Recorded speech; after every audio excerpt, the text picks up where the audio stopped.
Jai Radha Madhava Kunja Bihari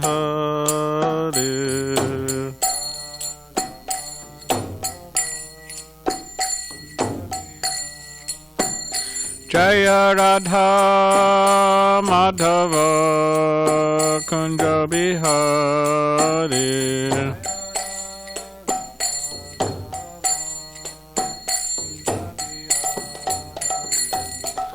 Gopijana Vallabha Girivaradari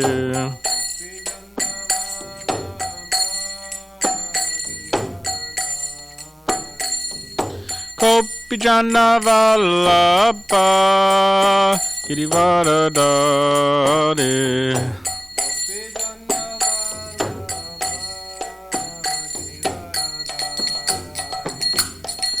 Yashoda Nandana Brajajana Ranjana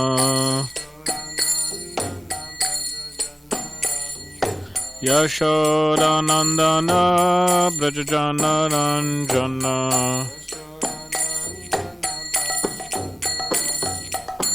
Yamunatira Vanachari Yamunatira Vanachari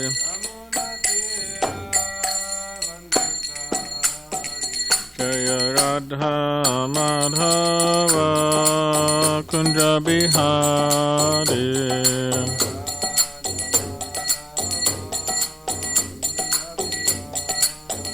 Jai Radha Madhava Kunja Bihari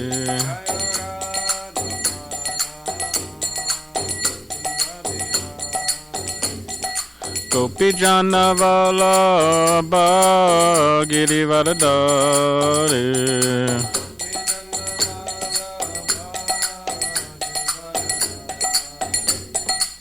Gopijana Vallabha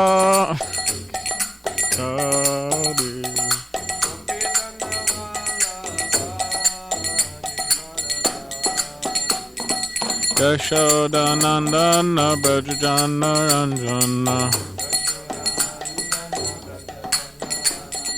Yashoda Nandana Brajajana Ranjana Yamunatira Vanachari Yamunatira Vanachari Jaya Radha Madhava Kunja Bihari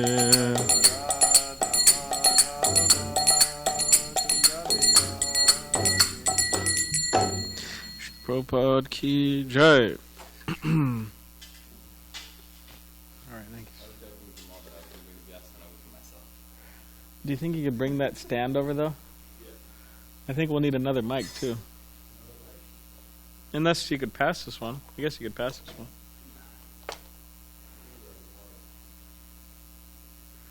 So you want to get the other mic then? Okay.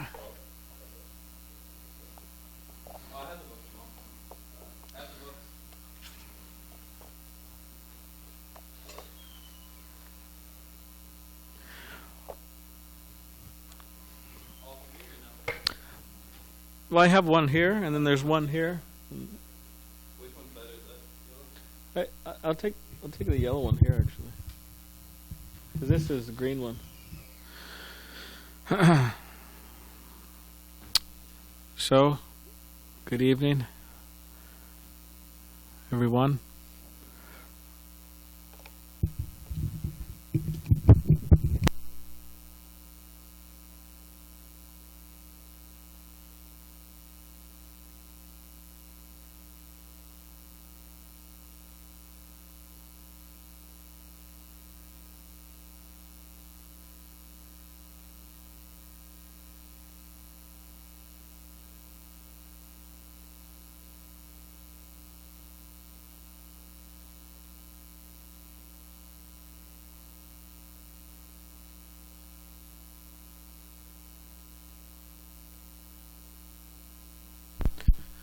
All right, so this evening, Javeda Prabhu is on a marathon, so he won't be making it for some time for the Bhagavad Gita classes. Editing means, marathon means he's editing the Vyasa Puja book for Srila Prabhupada, Srila Prabhupada's Vyasa Puja appearance day. So that has to be done some months in advance. So instead of reading the Bhagavad Gita tonight, we thought we could read from this book.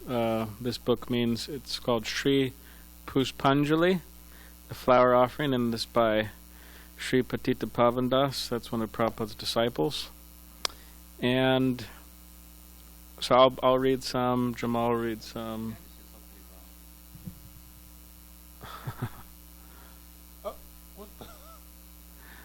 That's strange. Go ahead. Anyways, I'll read some. Jamal will read some. Mukunda will read some, and then we'll comment on some. It's very strange. Why is it so narrow? It's such a... Okay, here we go. 82. So this is entitled Swans and Crows. So this is a book he wrote, Patita Pavan, and it is taken many of Prabhupada's arguments on Mayavad versus personalism, means Vaishnavism versus impersonalism. Like you two aren't existing right now. Okay, so here we go. The goldsmith uses a tiny hammer to slowly form delicate golden jewelry. His hammer shapes golden rings and bracelets with its incessant tink, tink, tinks. On the other hand, the railroad worker with his mighty sledge drives a large iron railroad spike into the earth with but a few blows. Similarly, many millions of years ago, during the Golden Age or Satya Yuga, the meditation process was popular. As people then lived for thousands of years, they could easily adopt a process of gradual perfection, slowly and deliberately advancing towards spiritual perfection. Today, however, people do not live even 100 years. Required, therefore, is a means of spiritual progress that's immediately effective. The sledge of bhakti yoga, that of surrendering to Krishna and chanting his holy name, is the prescribed and easiest process to quick spiritual perfection for this Iron Age of Kali Yuga. Iron Age or Kali Yuga. Thus great sages wish all well for this otherwise evil age of quarrel and hypocrisy. There is a story mentioned by Shukadeva Goswami to King Parikshit, destined to die within 7 days of its telling. It is found in the 13th verse of the first chapter of Srimad Bhagavatam, 2nd canto. Once King Katvanga, who had just waged a victorious campaign against a demoniac horde, was receiving benedictions from the demigods. The celestials had gathered to bless him with enjoyment, wealth, following, and fame. This noble king politely declined these offers and said, "Please bless me with only one thing. Tell me instead, how long will I live?" Obligingly, the demigods determined that he had just a few moments left to live. Immediately the king realized the uselessness of so-called material blessings. He then and there descended upon the earth planet and surrendered his life to Krishna. Then at the very end of his material existence, he achieved life's perfection and went back to home, back to Godhead. Srila Vishwanath Chakravarti Thakur has written in his Guru Vashtakam prayers, the spiritual master is receiving benediction from the ocean of mercy, just as a cloud pours water upon a forest fire to extinguish it. So the spiritual master delivers the world by extinguishing the blazing fire of material existence. By the action of the wind, sometimes bamboo shoots rub against each other, and the resultant friction causes a forest fire. In the same way, material suffering occurs almost automatically, and, before we know it, we are beset with 1,000 cares. Through his causeless mercy, the pure devotee protects his disciples from the burning onslaughts of Maya by showering them with the cooling rain of Krishna consciousness.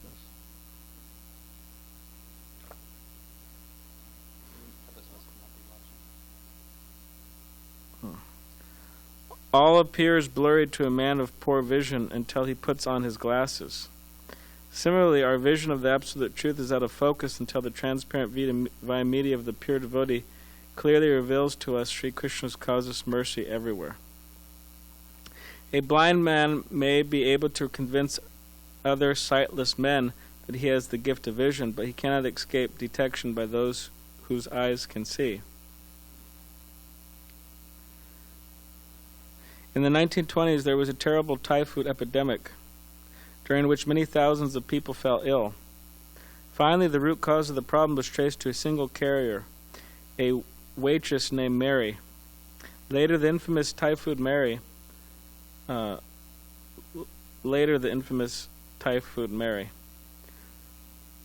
Typhoid Mary. Similarly, the chanting of Hare Krishna is also contagious, but in a good sense. Thousands of souls have contracted a desire for chanting the holy name of the Lord by meeting the Acharya of the holy name, Srila Prabhupada, perhaps for only a few moments. You want to call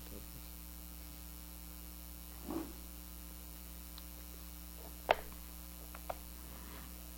What is the value of the host of twinkling stars? Their combined luster is defeated by the soothing rays of one moon. Similarly, there are millions of followers of Vedic principles, but Srila Prabhupada alone has spread the glow of Krishna consciousness around the world. A dry tree, if set ablaze, may reduce an entire forest to ashes. Similarly, a man with no spiritual direction, such as a corrupt public leader, can cause the utter ruination of an entire society. But as a flowering tree makes all the woodlands fragrant, so the pure devotee is the source of all auspiciousness for mankind. How kind the cow who gives milk in any pasture. In the same way, Lord Krishna's devotees delivers the spiritual nourishment of the Lord's message in any situation. As a calf is intuitively drawn to its mother even in a herd of cows, so those who sincerely seek spiritual life come to the shelter of the bona fide spiritual master. A rich man is never impressed by a gift of $10 or even $100, which is cherishable by those of lesser status. But if a bright new penny is presented to a millionaire's young son, the wealthy father becomes very pleased. Similarly, the Lord is in need of no material assets, for he is Bhagavan, the owner of everything. But if you make even a humble offering unto his pure devotee, the Lord is pleased to offer his blessings. In the Adi Purana, Sri Krishna says to Arjuna,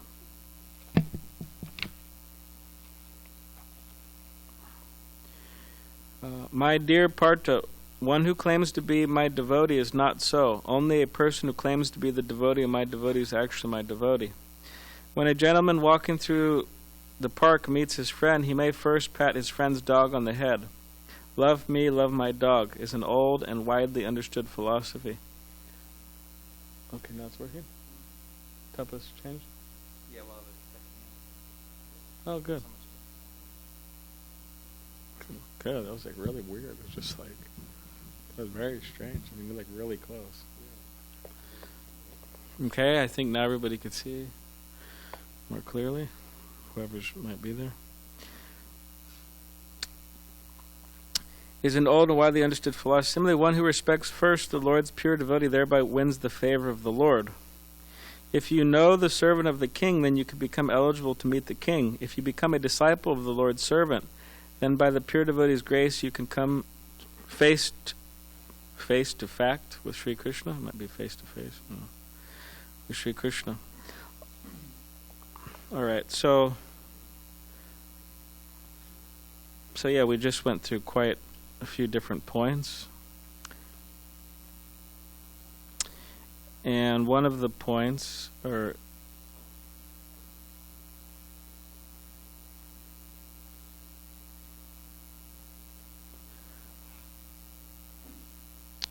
one of the points that I got from this was that in the Bhagavatam, there's a very interesting section in which there's this king, Katvanga, and apparently he's offered all different types of blessings. We'll give you this, we'll give you that, we'll give you so many things, so many types of blessings.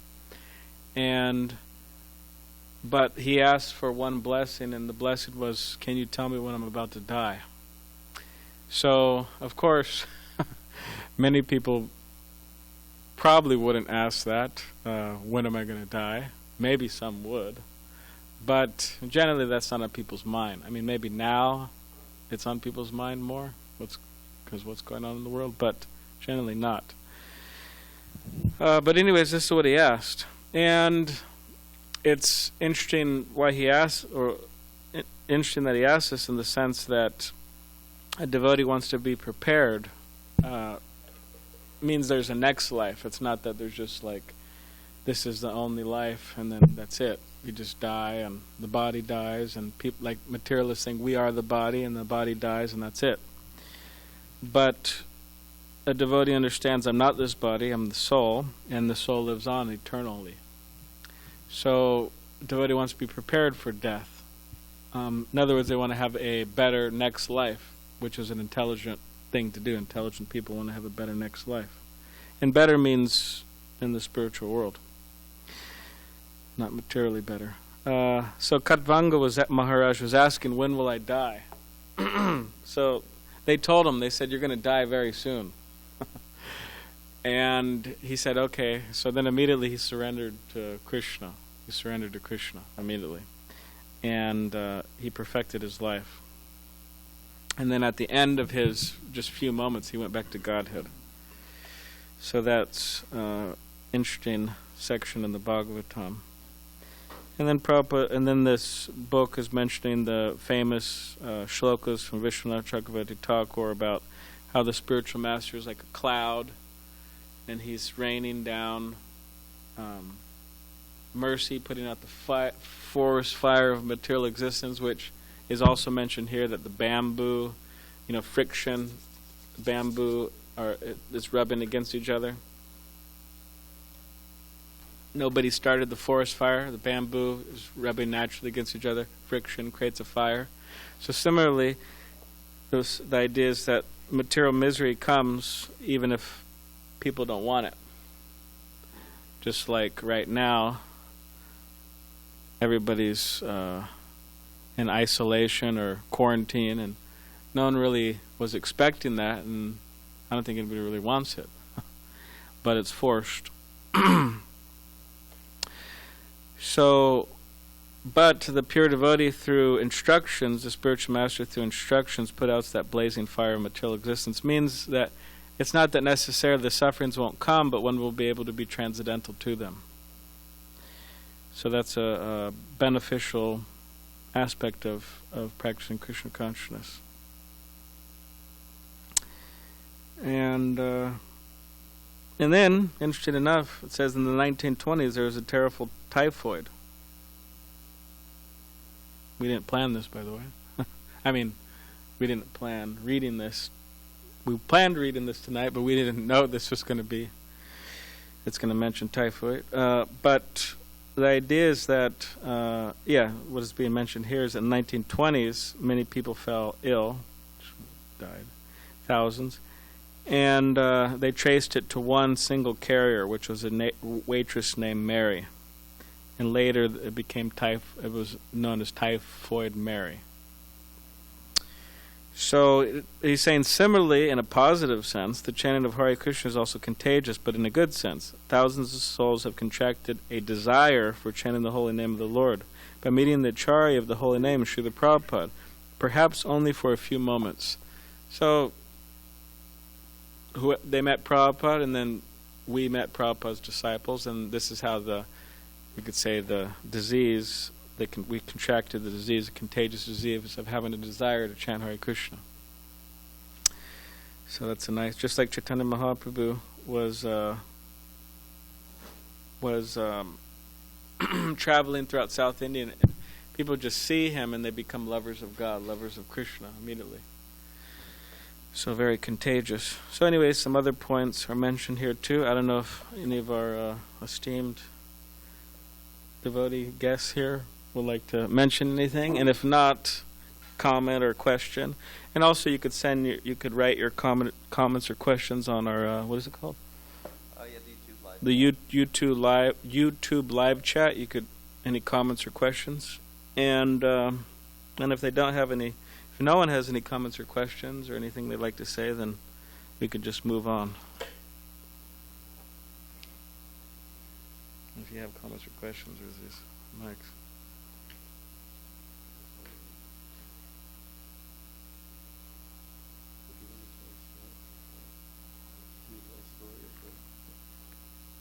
Because you could tell it better. Would you be able to tell the story where it was just discussing? You probably know the details better than me.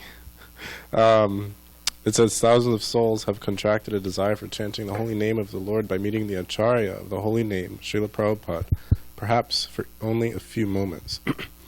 Now, there's that story of the flight attendant on the plane who had gotten... Yeah, I could tell that briefly, what I heard. You want to tell? No, yeah, I wouldn't know. Okay. So there was, briefly, it's not a long story, but there was Prabhupada, would fly all over the world and on the plane. Prabhupada said there's different ways to travel. You could travel by pigeon too. A bunch of pigeons pick you up, but he wouldn't do that. He would go by plane. You could travel by mantra too.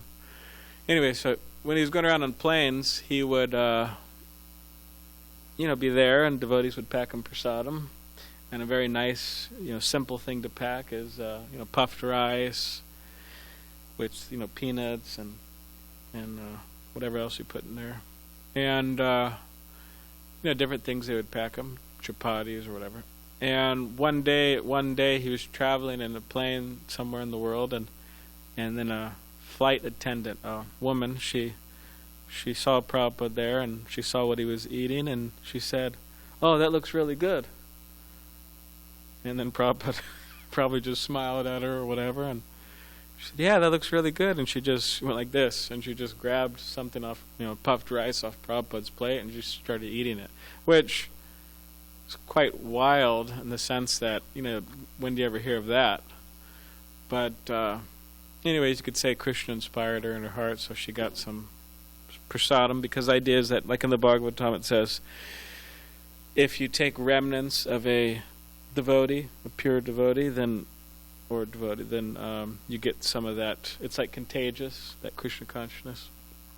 So she did that, and then she was serving Prabhupada also. "Oh, do you need anything?" And she's bringing fruit and this and that, just trying to serve him nicely.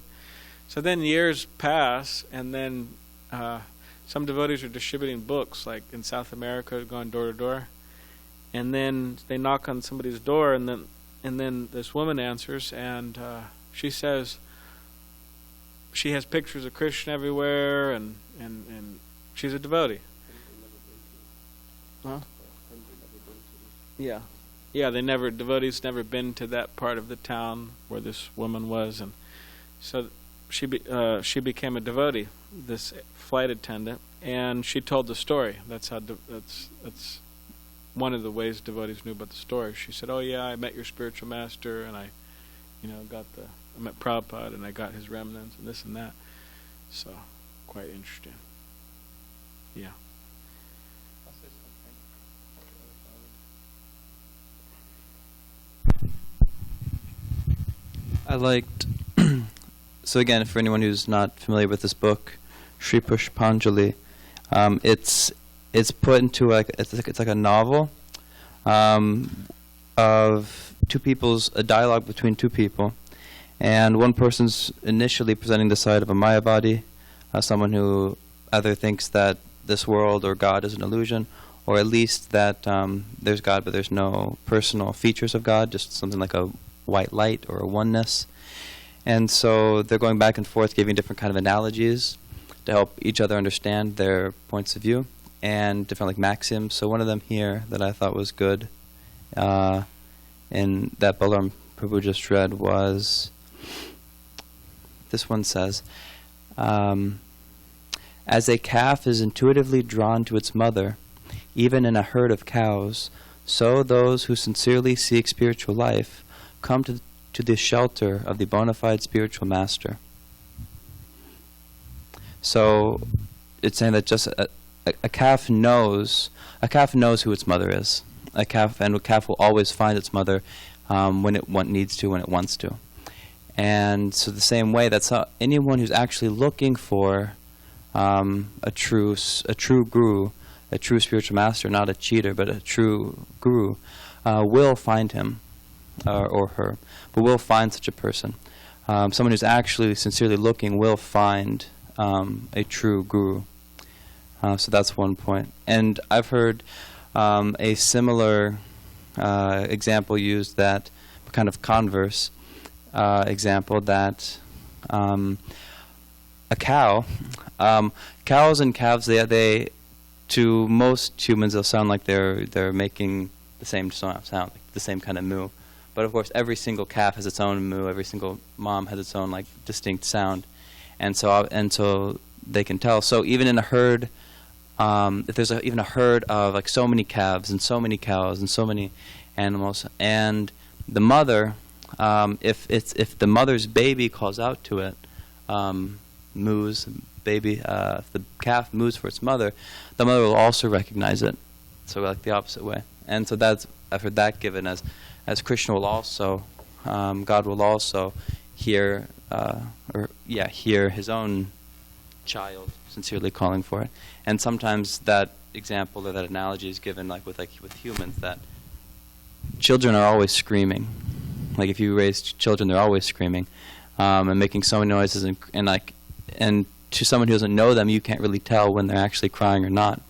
But to the mother who actually does know them, they might be screaming all the time, but then the mother can tell when the child is screaming like seriously, like sincerely, actually crying, and actually like crying like for help, and the mother can just like kind of instinctively discern, know the difference between a sincere cry and a not sincere cry, like a playing cry and a sincere cry. And that sincere cry will always attract and get the attention of the mother, who will then go and pacify the child, help the child, care for the child. So I like those three analogies or examples. Yeah, you also reminded me of this example that this what I heard somebody say, that when you have a bird, you have a parrot, you could teach the parrot how to chant, for example. Like Paramahamsa Prabhu has a parrot. He named it Shukadev. So, the parrot could say Om Namo Bhagavate Vasudevaya, and they could say Hare Krishna, Krishna Krishna, and maybe it says his name, Pav, or whatever. So it says all these things, all these mantras. But if a cat is after the parrot or something like that, then will that parrot chant Hare Krishna, call out to Krishna? No, just start squawking, right? So that's important that devotees, or you could say human devotees, they we learn how to chant, great, but when danger comes or when something we have to call it to Krishna. Specifically, the cat for a parrot is death. That's what it means. So, but it doesn't call it to Krishna, just squawks. So similarly, so the idea is that as devotees, okay, fine, we're chanting, but when danger comes, we speak of death, and we have to call it to Krishna, not squawk. So, you have anything you want to say? Someone want to read, or you have something you want to say? About halfway through this section. You could read.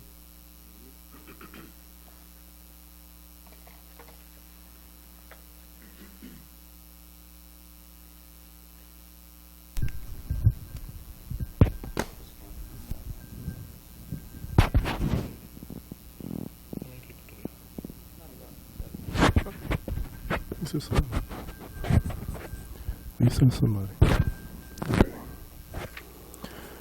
Hare Krishna. Okay, so continuing forward. This seems really loud. All the blessings of the 33 million demigods combined cannot equal the dust of the lotus feet of the Lord's pure devotee. Not only are all demigods served by serving a pure devotee, Srimad Bhagavatam 11:17-22, which says that, but pure devotees actually become worshipable by the demigods. Skanda Purana. Jod Bharat says, O King Rahugana, the perfectional stage of devotional service, or the Paramahamsa stage of life, cannot be attained without being blessed by the dust of the lotus feet, dust of the feet of the great devotees. It is never attained by tapasya, austerity, the Vedic worshipping process, acceptance of the renounced order of life, the discharge of duties of household life, the chanting of Vedic hymns, or the performance of penances in the hot sun, within cold water or blazing fire. So, yeah, was that clear? The perfectional stage of life, which is devotional service, cannot be attained by dry austerities, by rituals, renunciation, etc. The person who has not at any time received the dust of the feet of a pure devotee upon his head is certainly a dead body. Srimad Bhagavatam 5:12-12. Somewhere, floating on the surface of the ocean, is a piece of wood with a knothole in it. Somewhere, submerged beneath the surface of the ocean, is a great turtle that comes up for air but once a year, and whose head is the same size as a knothole. What are the chances that when this turtle surfaces, his head will penetrate that very hole? Answer: the same number of chances as one has of meeting a pure devotee of the Lord. Apparently it's very rare. So that's important, right? You say there's a huge ocean, right? And then there's a, what is it, turtle? Mm-hmm. Yeah, turtle in the ocean swimming around in the huge ocean. And then there's a log floating, right? And then the log on the surface of the ocean. And then there's a knothole, right? And then, yeah, turtles. And then the turtle comes up once a year for air. Interesting. I don't know how that works, but comes up once a year for air, swimming up, swimming up, swimming up, swimming up. And then he has his little turtle head, right? And then he just pops his little turtle head right through the knothole of that log, you know? Log, knothole, turtle goes right through the turtle's head. So that example is given of, that example is there. What are the odds of meeting a pure devotee of Krishna? Means advanced soul, advanced pure devotee of Krishna. Not very not very likely. So in other words, if it's, yeah. So what's the bright side of this? Well, leave us on The bright on a good side? note. The bright side is if we met, Prabhupada and devotees and our spiritual masters, and yeah, we consider it very rare, and we should take advantage. Yeah. Okay. A boy pedaling a bicycle travels very slowly, but if he catches onto a truck, he can move at great speed. However, should he let go of the truck, he risks being killed. Similarly, one should link up with a spiritual master to take maximum spiritual make maximum spiritual progress, but if he forsakes his guru, he is doomed. There are two classes of men, demons and devotees, represented in the world of our feathered friends by the crow and the swan. You will never see swans in the junk heaps associating with the crows, nor do the crows fancy floating on a pond filled with lilies and lotuses among the swans. The suras, men who possess godly qualities, are compared to swans, and demons, or asuras, are just like crows. Swans pass their hours dunking at the base of lotus flowers growing upon the blue waters. In the same way, pure devotees ever bow at the lotus feet of the Supreme Lord. The great devotee, King Kulashekara, prayed in his Mukunda Mala Stotra, "My Lord Krishna, I pray that the swan of my mind may immediately sink down to the stems of the lotus feet of your lordship and be locked up in the network." Just as swans can separate milk from water, in much the same way a pure devotee takes the essence or nectar of life, leaving aside the rest as unpalatable. Lord Krishna's votaries are therefore called Paramahamsas, or supreme swans. As the graceful swan's feathers are spotlessly white, so Paramahamsas are untainted in their pure devotional service to Krishna. As the friend of the swan, the lotus sits upon the pond without being touched by water, so the devotee abides in this material world, although he is never influenced by the modes of nature. The transcendentalist is protected by the spiritual energy of the Lord because he offers unto Krishna all his works. The Lord himself gives this example in Bhagavad Gita, chapter 5, verse 10. Water is everywhere, even in air, but mere breathing never satisfies a thirsty man. That's for sure. You must go to the place where water is concentrated, in lakes or streams. Similarly, simply understanding the omnipresence of God never helps one who desires essential spiritual life. One must go to the place where Krishna is personally present in his most confidential feature. One must resort to the transcendental swan-like devotee in whose heart the Ganges-like love for Krishna flows eternally. Should I keep reading, Mukunda, or you want to go?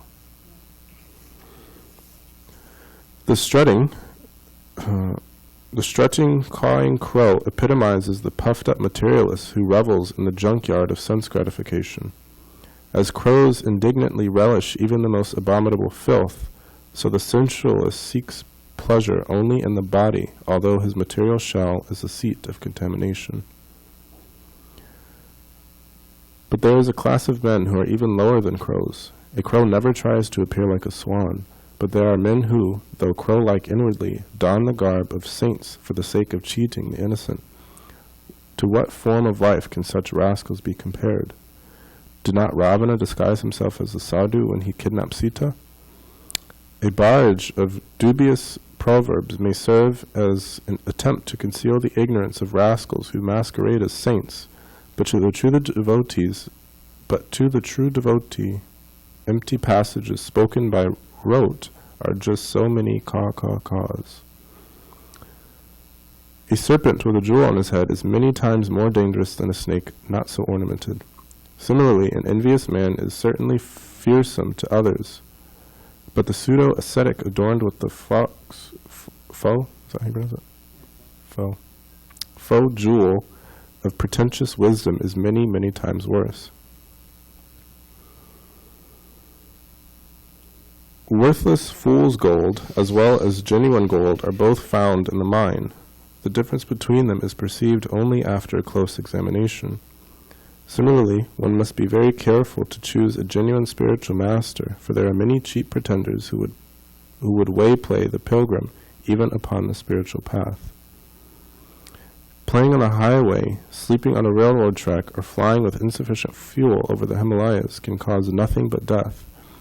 It is far worse to accept a fool in the guise of a spiritual preceptor, for he can bring about one's spiritual doom as well. Often Indian mothers keep a bowl of milk on the windowsill. Sometimes a viper may crawl unobserved up to the milk to take a drink. Such milk becomes a death potion, and anyone drinking it dies. Similarly, bona fide Vedic mantras meant for emancipating the conditioned soul must not be accepted from anyone but a genuine spiritual master. Chanting such a mantra may even have a reverse effect other than the one the Shastras intended for it.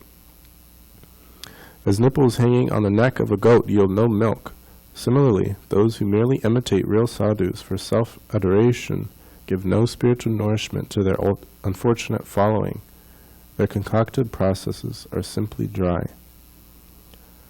Does writing an advanced mathematical formula on the side of an elephant make the pachyderm a great mathematician? Does rubber stamping an ordinary man guru make him a spiritual master? Does an ignoramus become a man of God by being dubbed Harijana or Daridra Narayan?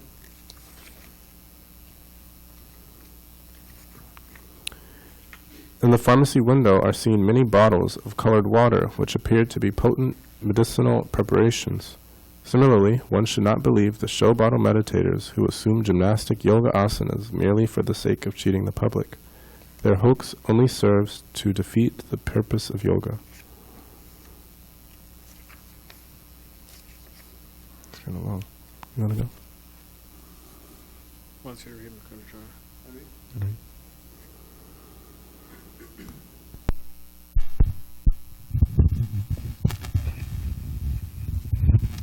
The bead shop, which sells cheap cut glass, has many hundreds of customers each day. Yet the jeweler dealing in costly gems hardly boasts a handful of customers in a week. In just the same way, a cheap imitation of spiritual life attracts many cheap followers, but a far fewer number of sincere disciples will reside at the ashram of the bona fide spiritual master. One who wishes to become a disciple should bear in mind that disciple means discipline. One cannot keep a guru as one keeps a pet dog. A sincere devotee will go to any amount of deprivation and hardship to please his spiritual master. If you put a dog upon a throne and crown him king, he may sit there in regal splendor until someone throws an old shoe before him. He will then betray his exalted post by jumping from the royal cushion to chew upon the shoe. Similarly, an ordinary man may dress up as a mystic or swami and be elected to the post of so-called guru, God, or Bhagavan by the votes of his ignorant following. Yet in due course of time he is certain to expose his vanity and reveal his deep-rooted desire for sense gratification. Such lust for bodily pleasure is conspicuous only by its absence in the person of the Lord's genuine pure devotee. I'll say that again. Such lust for bodily pleasure is conspicuous only by its absence in the person of the Lord's genuine pure devotee, transcendental to this material world of sense gratification. Once Freddy Frog returned to his well from a trip to the sea. Now he shared his well with an old bullfrog named Dr. Frog, Ph.D. Freddy was eager to give old Dr. Frog a first-hand account of the beauty and grandeur of the ocean, but the latter, Dr. Frog, Ph.D., was far too puffed up to listen to the voice of true learning. Dr. Frog proudly declared, "My dear Freddy, I already know everything about the ocean. Why, I can puff myself up to the size of the ocean simply by expanding the bubble on my chin." With that, Dr. Frog, Ph.D., began to huff and puff himself up, despite Freddy's fruitless attempts to dissuade him.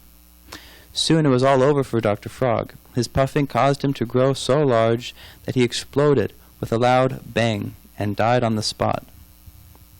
The scholarly old bullfrog could easily have prevented his untimely demise if he had heeded the good counsel of his friend. Similarly, devotees of the Lord preach actual scriptural conclusions before frog philosophers, men puffed up by their meager acquisition of empiric learning. The all-expansive, transcendent Lord is never realized through mental speculation, manufactured in the workshop of the brain. Realized knowledge of the Supreme Absolute Person is experienced only through pure devotional service. Empiricists who pretend to know God swiftly bring about their own doom and destruction, as did Dr. Frog, Ph.D. To the thief, the glorious full moon is an enemy. To the unchaste wife, the faithful husband is an enemy. To the devious student, the spiritual master is an enemy. And alas, to the general masses, Shri Krishna's devotees, bearing good counsel, appear as enemies. Real education means accepting the authority of the Supreme Lord, who is the well-wisher of all living entities. By virtue of transcendental knowledge, one rises above material dependency and becomes dependent upon Krishna only.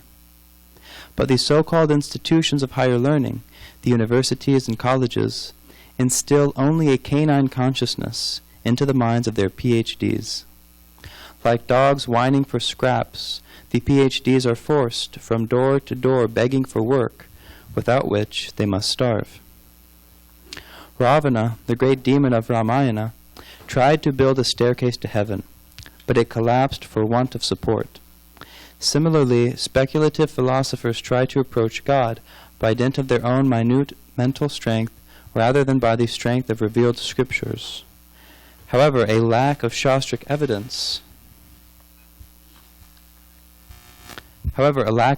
evidence to support the pretentious theories of such rascals only induces inevitable destruction. Barriers surrounding a field sometimes break due to heavy monsoon rains. Similarly, torrents of unauthorized Mayavadi propaganda in the Kali Yuga break the boundary of Vedic injunctions. As a father raises his son, so the bona fide spiritual master disciplines and encourages his disciples. But lewd, silver-tongued pretenders simply puff up their disciples and thereby clear their paths to hell.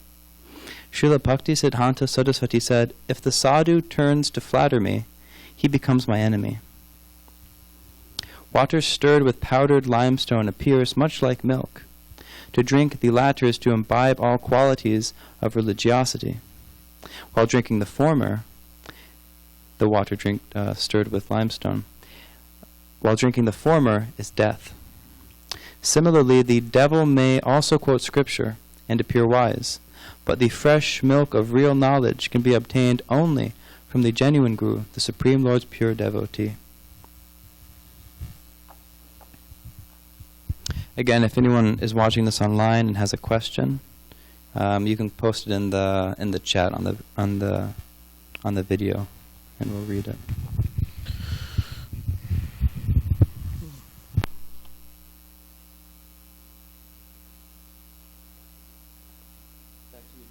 All right, Jay. Yeah, and what you just read, there's quite a lot there. A lot of good points. You really spoke well. Read well. Bravo. Sadhu, sadhu. So, yeah, there was, if you, like this is being mentioned here, you put a dog on a throne, and it might be a very nice throne, right? Very well-carved, beautiful-looking throne, maybe even made out of gold. But then you put a shoe, or you throw a shoe, and the dog would just hop off of the throne and start chewing on the shoe, unless he's a really self-controlled dog. But I don't know of any self-controlled dogs like that. So they're saying that you put a person who is saintly, or who's said to be saintly, in a high position, but as soon as there's some temptation, whatever it may be, they'll go for that. So as is being mentioned here, we shouldn't. We have to be careful not to follow cheaters, and ourselves be careful, not to have cheating propensities. I was hearing recently of this. It's a little different, but it's kind of in the same line of thought. But there was a religious leader. He happened to be a Christian. He could have been any religion, but he happened to be a Christian, and he was a very powerful personality. He had a lot of knowledge and a lot of he performed a lot of austerities, and he even developed mystic power. And he became very famous. And then he was out in some wilderness, like a retreat, and somehow or other there was a bunch of people there, and somehow or other there was a woman there, and it was like a snowy night, and that woman, she wanted to stay, like in his cabin. And he said, okay, fine, and he invited her in, and then within himself he started feeling this, he started being attacked by this very intense lust for her. So what he did is, of course he wasn't liking this. What he did is he went into the other room, and guess what he did? He cut off one of his fingers. He cut off one of his fingers to help him realize, hey, what are you thinking? And that'll probably sober you up, right? Of course, we don't recommend that, but so he he transcended that, I guess, through violent means, those desires. Anyways, again, we don't recommend that, but so then some time went by, and he became even more famous. He became even more famous because of this, He'd be given his sermon and whatever he had. And I don't mean to, deprecate him or something. But. So he became more famous. And then, so this man, he brought his daughter. It means, whatever, teenage, early 20s, whatever it was, daughter. You could say early 20s, daughter. And she had some mental disease. And this man wanted this person to cure her. So then what happened is, the guy just fell down with her. Means fell into, he took the vow of celibacy, and he fell down in her association. Means broke his vows. So, and then it said that he just entered into society as a regular common man, and just kind of disappeared into society. So, I guess someone didn't like that story. Huh? Someone didn't like that story. So, now why am I bringing this up? Because it's a little different in the sense that this person, I suspect, he had at least some sincerity. He had some sincerity. But due to weakness of heart, he couldn't maintain his renunciation. So the idea is that it's a little different from a dog being put on a throne and then jumping off for a shoe.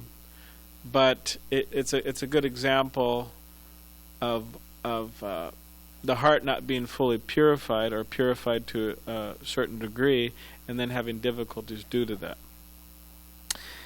But specifically, whatever the temptation, or whatever the, you could say, illusory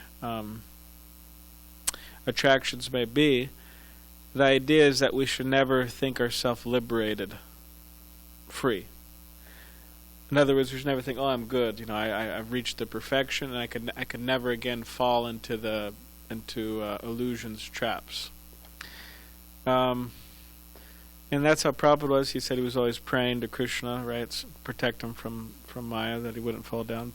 Praying to Krishna. And as Prabhupada said, one who thinks they're liberated, he said, immediately he's a rascal. So in other words, we should, until that last moment, until we, of course, it's too morbid or something, but, until those last moments of our life where we just chant, Hare Krishna, and then we, the soul leaves, or leaves the body, then we could say, okay. But until then, there could be, even at the last moment, some, the mind shifts this way, the mind shifts that way, so we have to be careful. Anyways, that was one point, and a bunch of points here. Frog philosophers, and Bhaktisiddhanta Saraswati Thakur says, right, a sadhu, a saintly person, is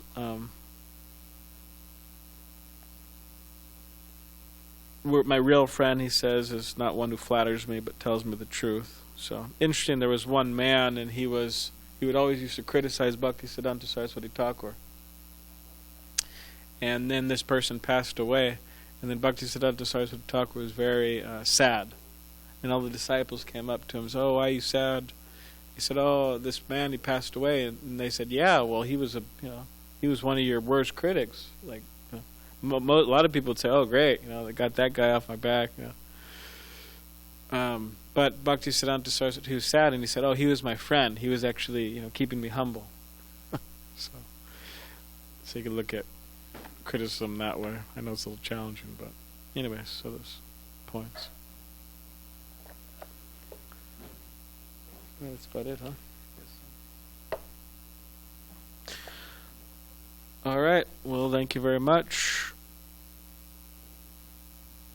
Now we will end this discussion, whatever you want to call it, reading, And there'll be a kirtan right now, next few minutes. All right, thank you very much. Hare Krishna.